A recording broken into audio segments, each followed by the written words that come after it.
દાહોદના દેવગઢ બારિયામાં દીપડાનો હુમલો, રૂવાબારી મુવાડા ગામે મહિલા પર હુમલો। 24 કલાકમાં દીપડાના હુમલાની 2 ઘટના બની છે।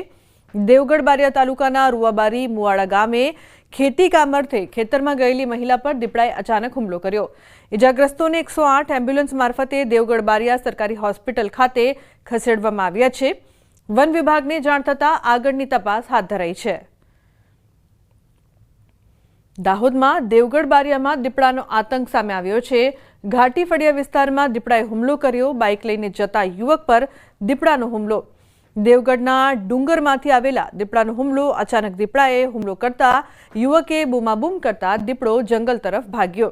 વન્ય પ્રાણી દીપડાએ હુમલો કરતા યુવકના ડાબા હાથે ગંભીર ઈજાઓ થઈ છે। થોડા દિવસ અગાઉ જ વન વિભાગ દ્વારા આ વિસ્તારમાંથી વન્ય પ્રાણી માદા દીપડીને પાંજરે પૂરવામાં આવી હતી।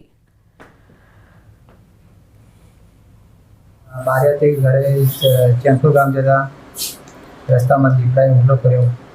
છાટી ખુલ્લા ઢાળમાં ત્યાંથી 108ને ઇમરજન્સી ફોન કરી બારિયા હોસ્પિટલ ખાતે લાવ્યો।